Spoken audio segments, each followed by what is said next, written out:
The champagne glass trembled in my hand as I watched Tom approach the microphone. At 33, I thought I had everything figured out. My name is Morwenna Pryce, though everyone calls me Wenna, and I work as an event planner at the Riverside Arts Foundation.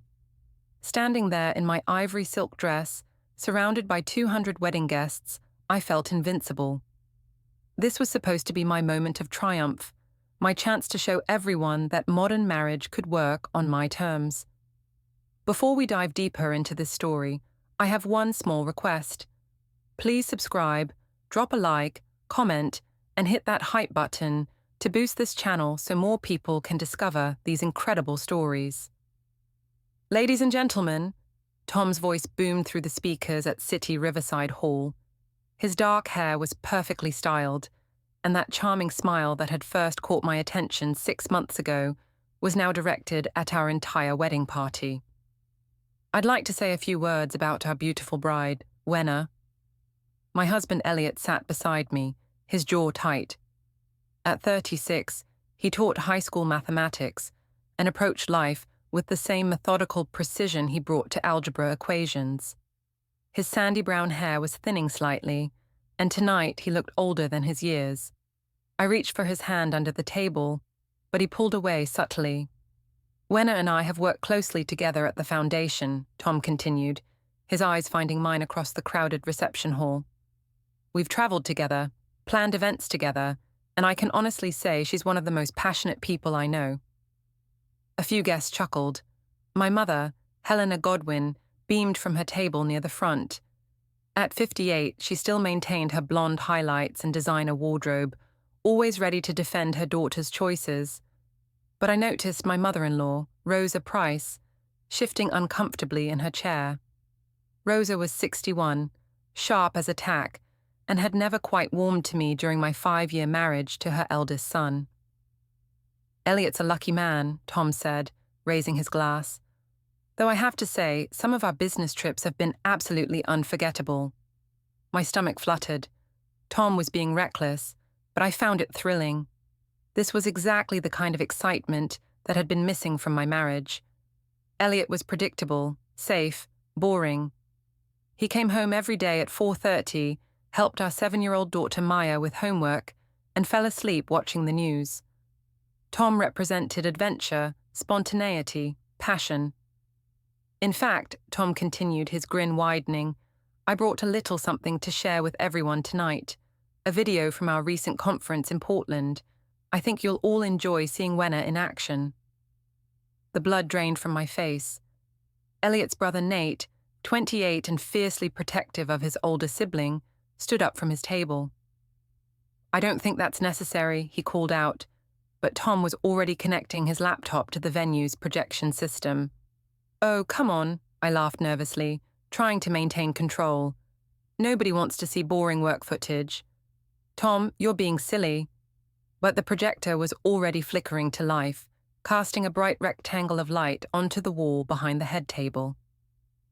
Maya looked up at me with her wide brown eyes, so much like her father's, confusion written across her innocent face.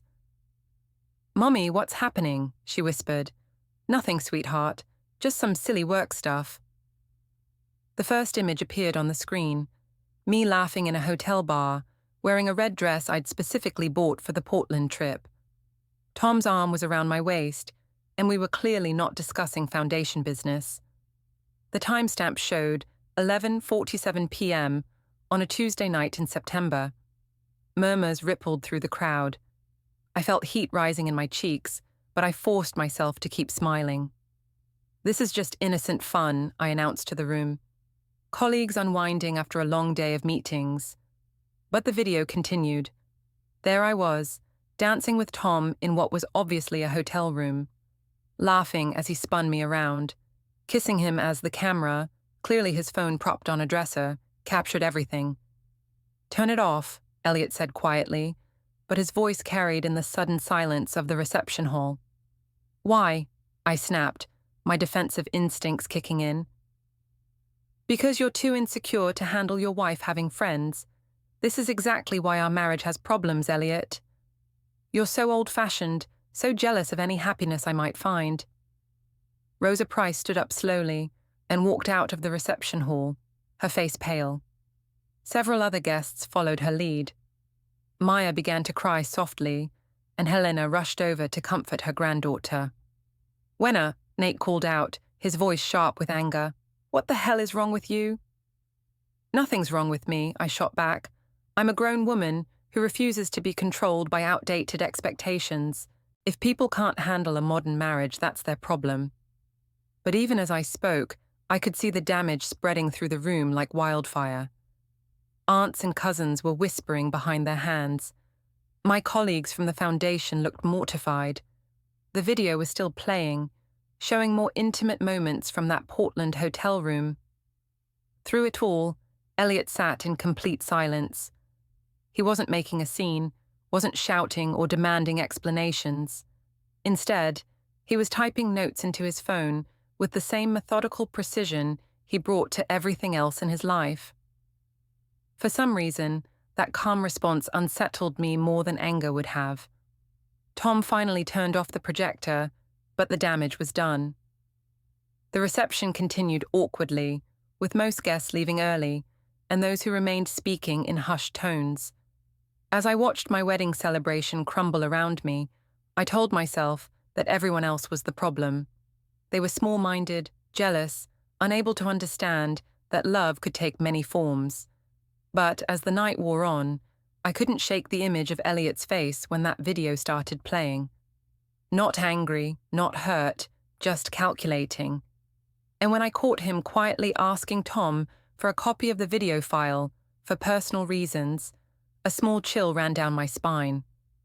The morning after our wedding disaster, I woke up determined to control the narrative. Social media had always been my weapon of choice. Carefully curated photos and empowering captions that painted me as a strong, independent woman who refused to be constrained by society's expectations. I posted a selfie from our hotel room, my hair perfectly tousled, makeup minimal but strategic. The caption read, "Woke up thinking about last night. Amazing how threatened some people get when a woman refuses to apologize for living authentically. To all the haters, your small-minded judgment says more about you than it does about me. Live your truth. Modern love. No apologies." The responses came quickly. Some supportive comments from friends who hadn't attended the wedding, but mostly shocked reactions from family members and colleagues who had witnessed the video. My phone buzzed constantly with text messages, missed calls, and direct messages on every platform. Eliot was in the shower when Maya knocked on our bedroom door. She was still in her flower girl dress from the night before, wrinkled now and stained with chocolate cake. "Mummy, why did everyone leave the party early?" she asked, climbing onto the bed beside me. "Because some people don't understand that adults can be friends in different ways," I explained, smoothing her dark hair. "Daddy's just tired, and some of the family members are old-fashioned. It's nothing for you to worry about." But Maya's eyes were too knowing for a 7-year-old. Daddy was sad. I saw him crying in the bathroom. My stomach twisted, but I pushed the feeling away. Daddy gets emotional sometimes. He'll be fine. When Eliot emerged from the bathroom, he was fully dressed in khakis and a button-down shirt, despite it being Sunday morning. He moved around the room efficiently, packing a small overnight bag. "Where are you going?" I asked. "My mother's house. Maya and I are having lunch there." "What about me? You weren't invited." The coldness in his voice was new.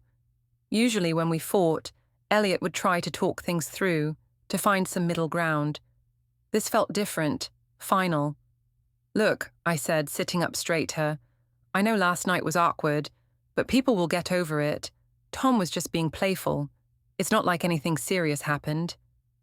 Eliot paused in his packing. "Nothing serious? Wenna, there's video evidence of you having an affair, and you showed it to our entire family." "I didn't show anything. Tom did that without my permission." "But you didn't deny it. You defended it. You called it modern marriage, and told everyone they were small-minded for being upset."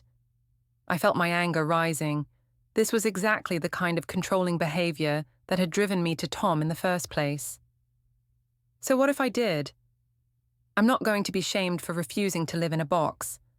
Marriage doesn't mean I stop being an individual person with individual needs. And what about Maya's needs? What about mine? Your needs? I laughed bitterly. When was the last time you even tried to meet my needs? You come home, grade papers, watch TV, and go to bed.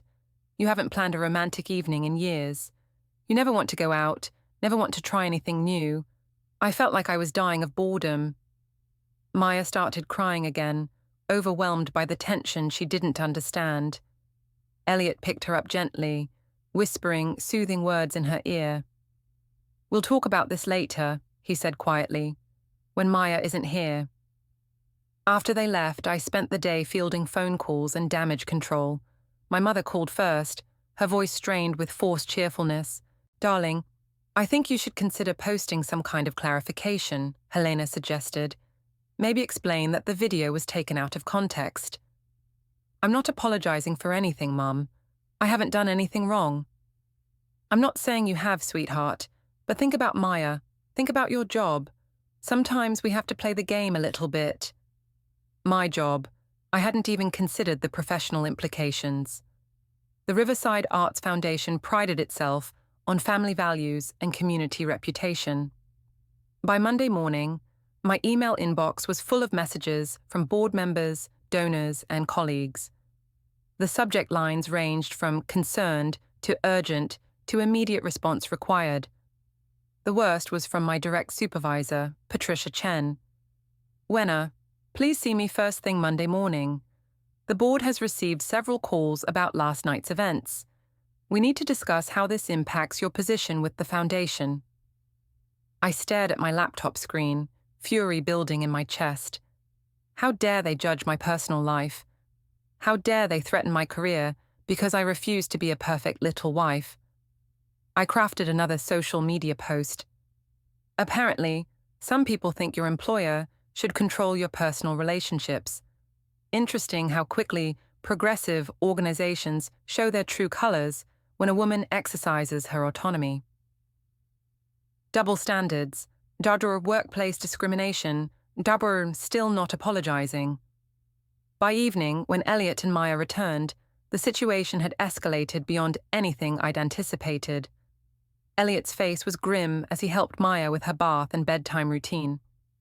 I tried to act normal, reading her a story and tucking her in, but she clung to both of us longer than usual. "Are you and Daddy getting divorced?" she asked suddenly, her voice small in the darkness of her bedroom. "Of course not, baby," I said quickly. "Mummy and Daddy are just working through some grown-up stuff. Everything's going to be fine." But as I said the words, I caught Eliot's expression in the hallway light. He wasn't nodding along with my reassurance. He was looking at me like he'd never seen me before. After Maya fell asleep, I found Eliot in his study, surrounded by folders and papers. His laptop was open, and I could see he'd been organizing files with his typical mathematical precision. "What's all this?" I asked, trying to keep my tone light. "Household documents, financial records. I'm just getting things organized." Something about his tone made me uneasy, but I forced a laugh. "You and your filing systems, always so methodical." I picked up one of the folders, labeled Household Expenses, Travel, and flipped through it casually. Inside were printed copies of credit card statements, highlighted in yellow wherever my Portland trip expenses appeared. Hotel charges, restaurant bills, even the red dress I'd worn in Tom's video. "Why are you printing all this stuff out?" "Just keeping records," Eliot said without looking up from his laptop. I set the folder down, a strange chill running through me, but I pushed the feeling away. Eliot was just being his usual obsessive self, probably planning some kind of budget review or tax preparation. He'd always been meticulous about paperwork. "I'm going to bed," I announced. "This whole thing will blow over in a few days. People love drama, but they get bored quickly." As I left the study, I didn't notice Eliot opening a new folder on his computer, this one labeled Legal Consultation, family law. I was too focused on planning my next social media post, the one that would really show everyone how strong and unapologetic I could be. Monday morning arrived with the subtlety of a sledgehammer. I dressed carefully for work, a navy blazer that projected authority, my hair pulled back in a professional bun that said, "Serious businesswoman who won't be intimidated." But as I walked into the Riverside Arts Foundation offices, I could feel eyes following me from every cubicle and corner office. Patricia Chen was waiting in her office, with 2 board members I recognized, but had never spoken to directly. Their faces were grave, professional, but I could see the judgment lurking beneath their polite expressions. "Wenna, please sit down," Patricia said, gesturing to the chair across from her desk. "I think you know why we're here." "If this is about my personal life, I should remind you that the Foundation has no legal right to interfere in employees' private relationships," I said, settling into the chair with as much confidence as I could muster. "This isn't about your marriage," said board member Robert Hayes, a silver-haired man who'd donated significantly to our capital campaign. "This is about public behavior that reflects on our organization's reputation." "The Foundation has received 17 phone calls since yesterday," Patricia continued. "Donors, community partners, other non-profits we collaborate with, they're all asking the same questions about our professional standards." I felt my face heating up. "So you're going to punish me because other people are small-minded gossips?" "We're going to ask you to take a temporary leave of absence while we review the situation," Patricia said carefully. "With pay, of course, just until this settles down." "This is discrimination," I snapped. "Pure and simple. If I were a man having an affair, would we even be having this conversation?" The 3 of them exchanged glances. Robert Hayes cleared his throat. "Wenna, gender isn't the issue here. The issue is that intimate footage of a Foundation employee was displayed publicly at a social event attended by several of our major donors. That creates liability concerns."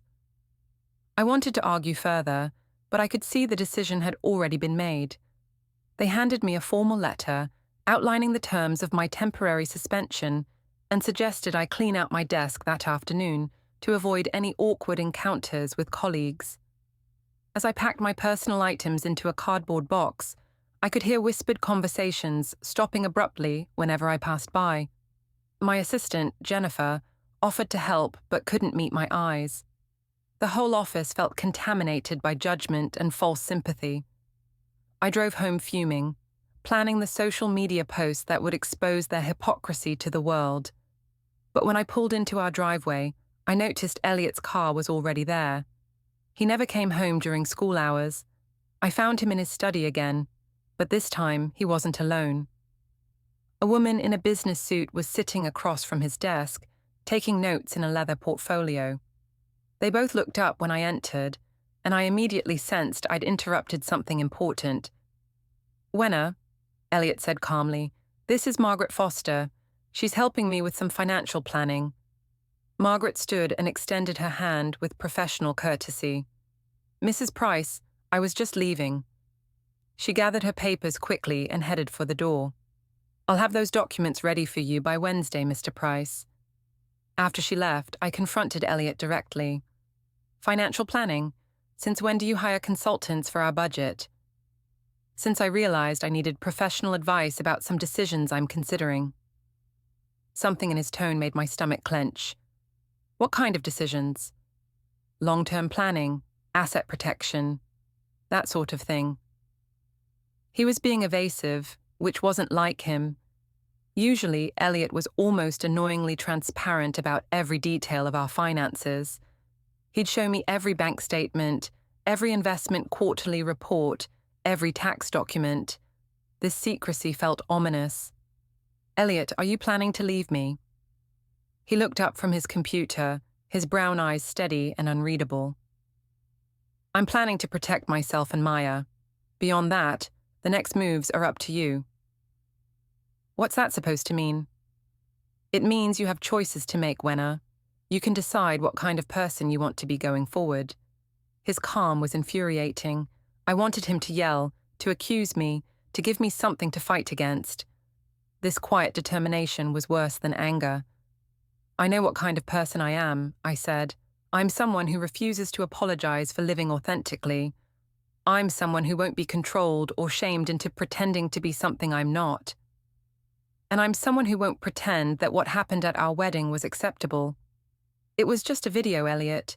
People are acting like I committed murder.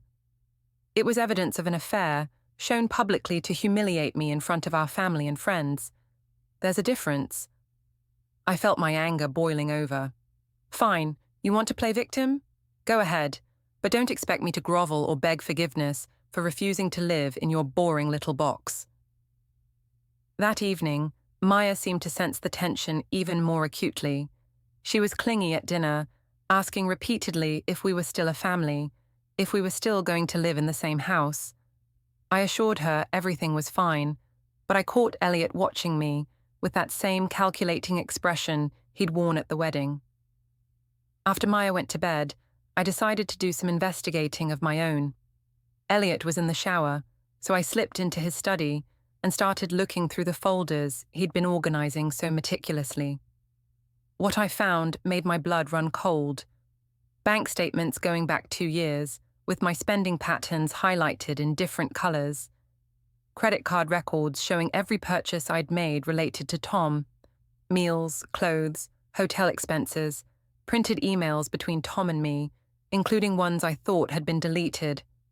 Screenshots of my social media posts, organized chronologically. But the most disturbing folder was labeled simply Legal Research. Inside were printed articles about adultery laws in our state, divorce proceedings, child custody guidelines, and asset division in marital dissolution cases. At the bottom of the pile was a business card for a law firm, Foster & Associates, Family Law. Margaret Foster wasn't a financial planner, she was a divorce attorney. I heard the shower turn off upstairs and quickly put everything back where I'd found it. My hands were shaking as I tried to arrange the papers exactly as they'd been. Eliot was preparing to divorce me, and he'd been planning it methodically for weeks. As I crept back to our bedroom, I told myself I didn't care. If Eliot wanted to throw away our marriage because he couldn't handle a modern relationship, that was his loss. I was strong enough to start over, to build a life that didn't revolve around his narrow expectations. But lying in bed that night, listening to him breathe beside me with careful, measured rhythm, I couldn't shake the feeling that I'd underestimated my quiet, methodical husband. For the first time since this whole situation began, I felt like I might not be in control of what happened next. The calendar invite appeared in my email on Wednesday morning with no explanation. Meeting, personal, at an address I didn't recognize, scheduled for Friday at 2 p.m. The sender was listed only as M. C. Foster, and something about the sterile professionalism of it made my skin crawl. I tried to confront Eliot about it, but he'd already left for school. Maya was at my mother's house for the day, giving me time to deal with my work situation and the growing social media firestorm that had consumed my life. My temporary suspension from the foundation had somehow leaked to the local news. A reporter from Channel 7 had called twice, asking for comment about workplace consequences for personal behavior. I'd ignored the calls, but seeing my name in their online article made everything feel more real, more permanent. The headline read, "Arts Foundation employee suspended following wedding video scandal." They'd somehow gotten hold of a photo from the reception, me laughing with Tom while Eliot sat stony-faced beside me. The image captured everything wrong with that night in one devastating frame. I spent the morning crafting responses to the dozens of messages flooding my social media accounts. Some were supportive, mostly from acquaintances who enjoyed drama from a safe distance. But many were harsh, judgmental, cruel. People I'd known for years were calling me selfish, immoral, a bad mother. The worst came from Sarah Mitchell, someone I'd considered a close friend since college. Her comment on my latest post was brutal in its simplicity. "Watching you destroy your family for social media likes is honestly heartbreaking. I hope the attention was worth it." I fired back immediately. Thanks for the judgment, Sarah. Really shows what kind of friend you are. Don't worry about my family. Worry about your own boring life. But her words stung because they echoed thoughts I'd been trying to suppress. Was I destroying my family? Was the attention worth it? By Thursday evening, I was desperate to regain some sense of control. I suggested to Eliot that we have dinner out as a family, somewhere public where we could appear normal, united. Maybe if people saw us together, the gossip would die down. I don't think that's a good idea, he said, not looking up from the papers he was grading at the kitchen table. Why not? We need to show people that we're working through this together. Are we working through this together? His question hung in the air between us. I realized I couldn't answer it honestly, because I still didn't think I'd done anything that required working through. I'd had an affair, yes, but that was between Tom and me. The public humiliation was Tom's fault for showing the video. The family drama was everyone else's fault for being judgmental. I'm trying to save our marriage, I said finally. No, Eliot replied quietly. You're trying to save your reputation. There's a difference. Friday afternoon, I drove to the address from the mysterious calendar invite. It was a law office in a professional building downtown, exactly what I'd feared. Margaret Foster met me in the lobby, her expression neutral but not unkind. Mrs. Pryce, thank you for coming. Your husband thought it would be better if we met informally first, before any official proceedings begin. Official proceedings? She led me to a small conference room where Eliot was already waiting, along with another man I didn't recognize. The stranger wore an expensive suit and had the predatory alertness of someone accustomed to conflict. Wenna, Eliot said, this is David Chen, my attorney. The words hit me like a physical blow. Your attorney? Margaret Foster opened a folder and slid a thick document across the table. These are preliminary divorce papers, Mrs. Pryce. Nothing has been filed yet, but your husband wanted you to understand the situation clearly. I stared at the papers without picking them up. The words petition for dissolution of marriage seemed to blur and shift on the page. You can't be serious. I'm completely serious, Eliot said. His voice was steady, but I could see the pain in his eyes. I've tried to find a way to move past this, but I can't.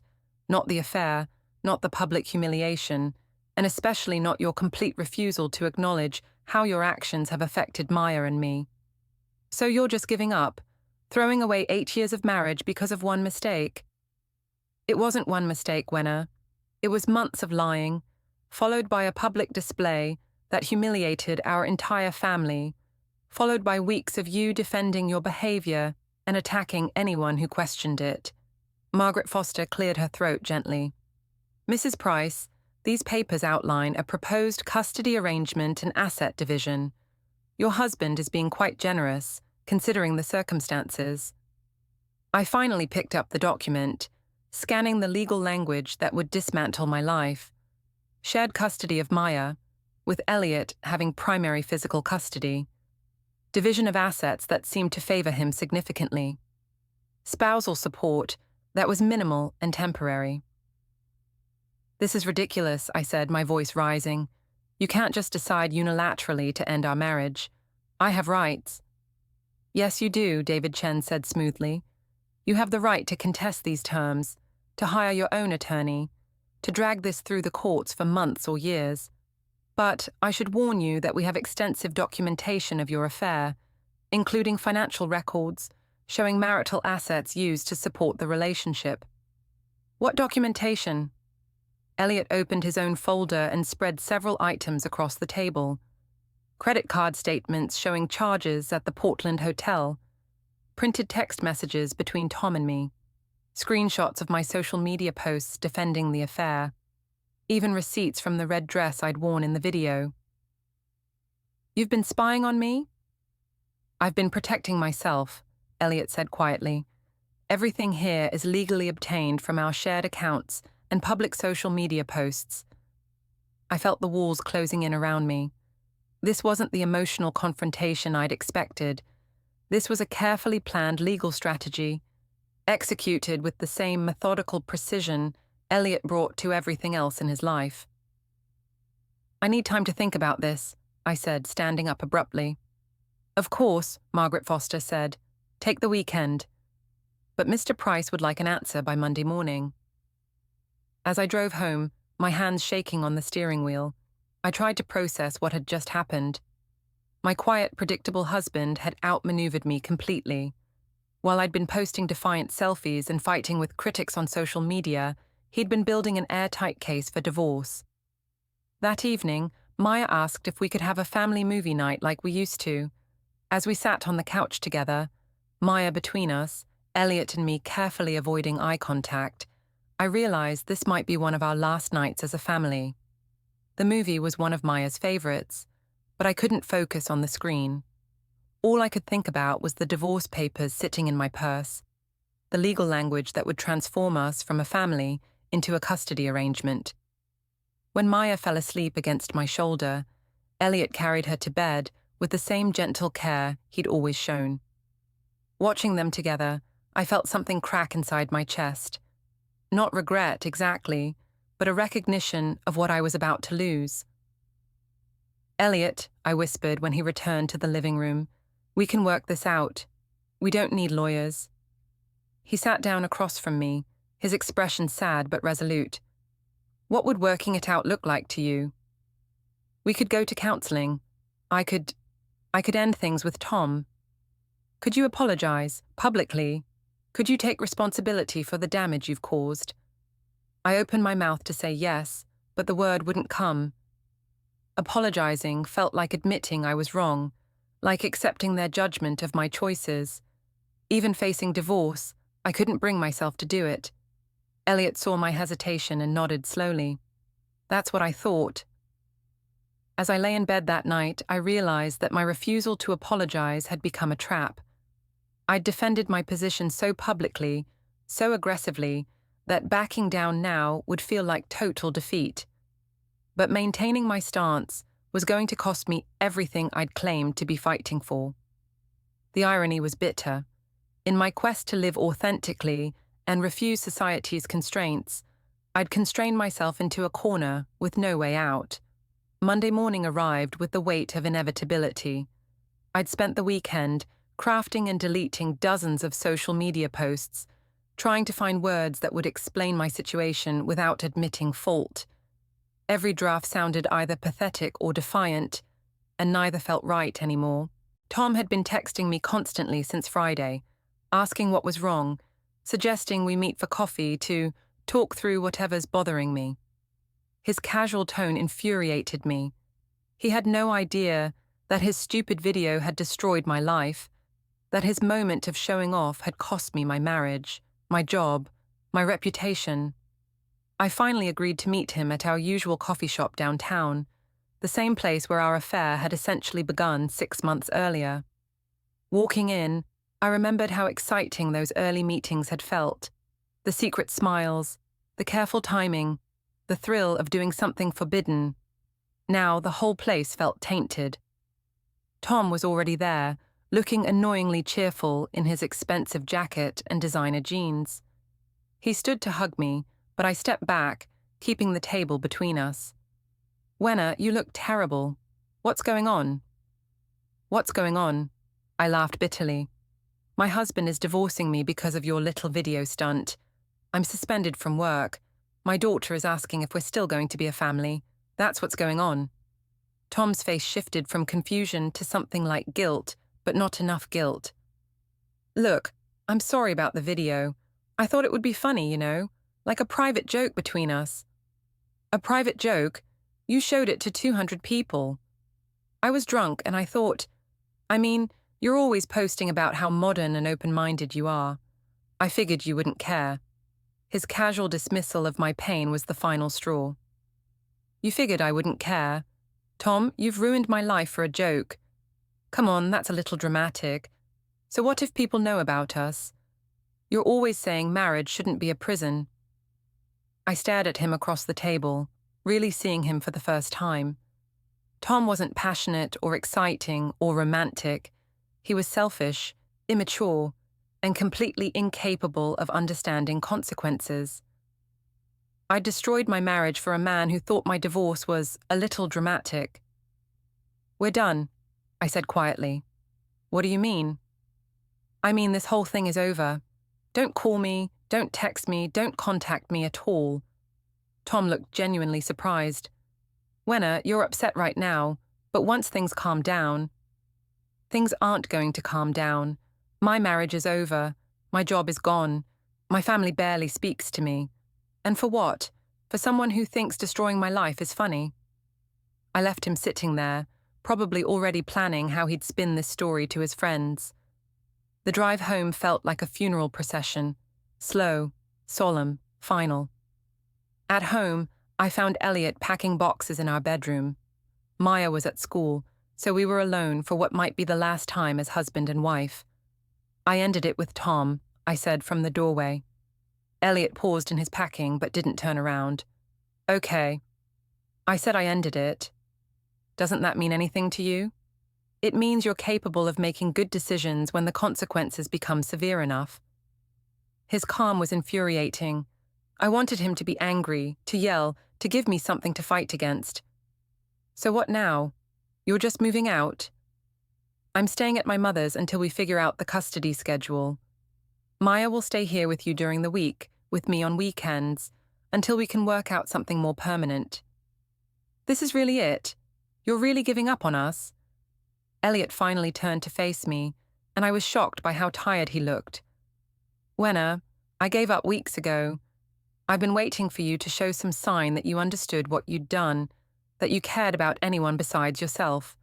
But every day, you just got more defiant, more convinced that you were the victim." Maybe because I am the victim. Maybe because everyone's been so busy judging me that they forgot I'm a human being with feelings and needs. "And what about Maya's needs? What about mine?" "What about mine?" I shot back. "When was the last time anyone asked what I needed? When was the last time anyone cared whether I was happy or fulfilled or dying of boredom in this perfect little suburban life? You could have talked to me. You could have asked for marriage counseling, or suggested we try new things together, or even asked for a separation if you were that unhappy. Instead, you had an affair and then humiliated me publicly when it came out." His words hit harder than I expected because they were true. I had other options, better options, but I'd chosen the most destructive path possible. "I made mistakes," I admitted quietly, "but that doesn't mean our marriage has to end." "Yes, it does," Eliot said, his voice gentle but final. "Because even now, even facing divorce, you can't actually apologize. You can't take full responsibility. You're still looking for ways to make this someone else's fault." He was right, and we both knew it. Even in that moment, part of me was crafting justifications, building arguments for why my choices were understandable given the circumstances. "The papers will be filed tomorrow," Eliot continued.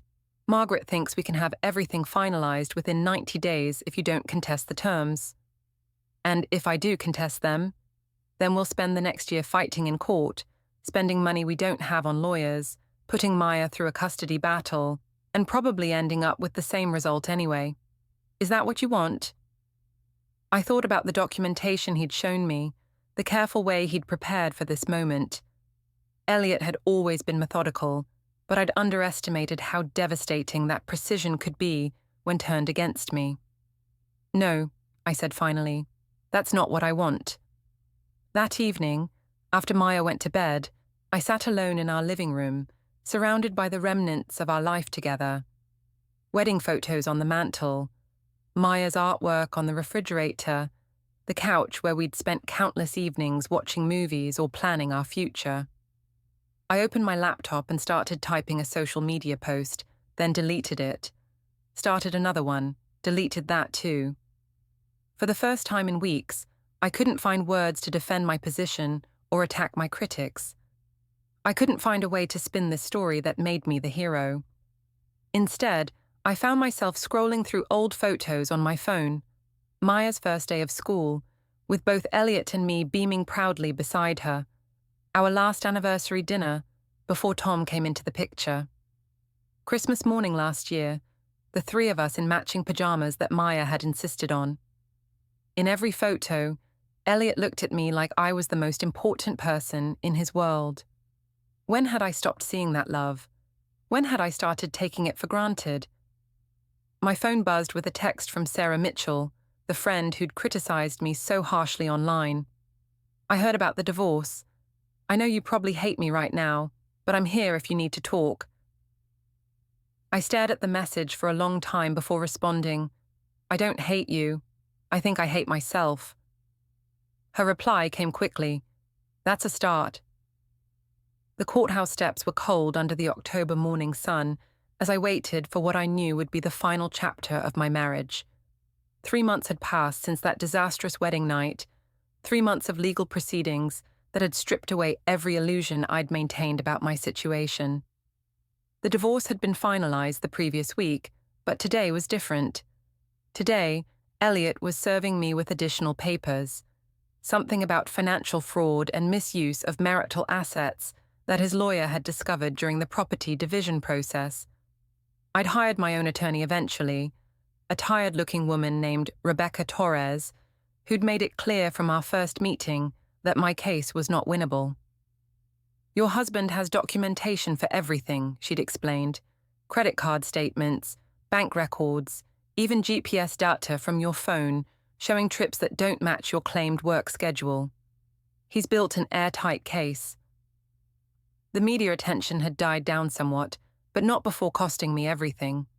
The Riverside Arts Foundation had made my suspension permanent, citing conduct incompatible with organizational values. My social media following had grown, but mostly with people who enjoyed watching public meltdowns rather than supporting my authentic living philosophy. Maya was struggling. Her grades had dropped, and she'd started having nightmares about our family disappearing.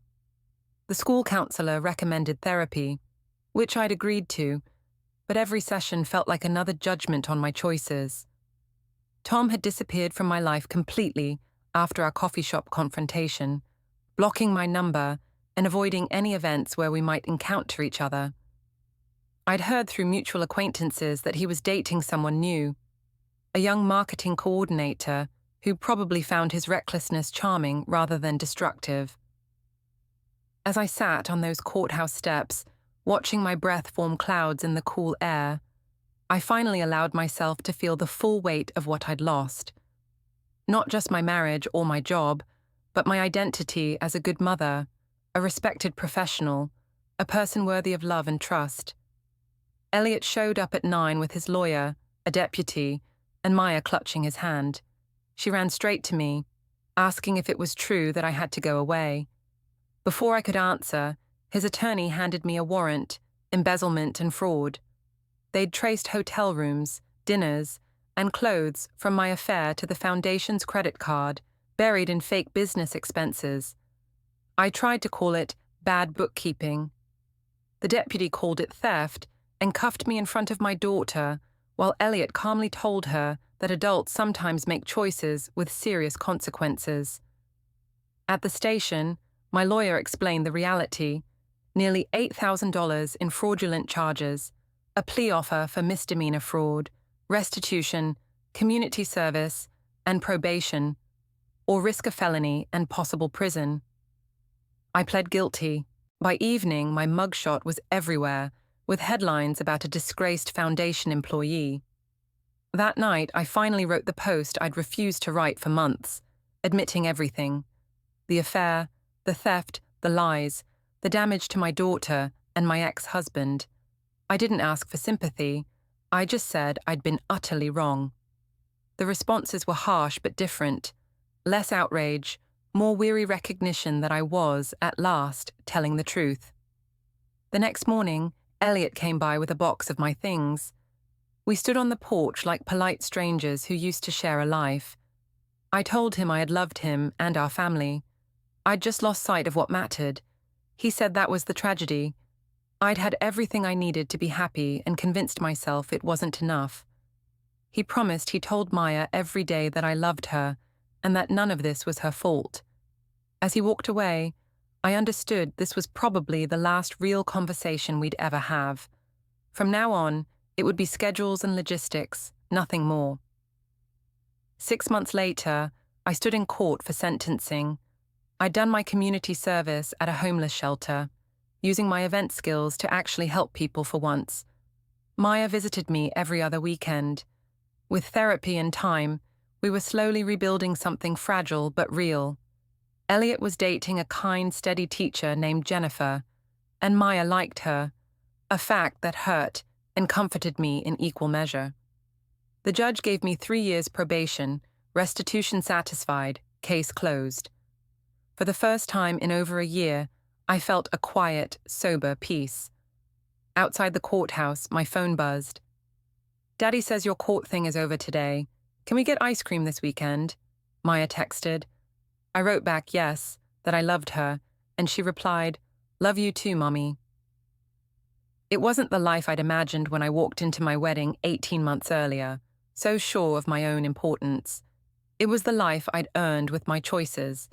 And maybe now, finally, I could start building something better from the ruins I'd made.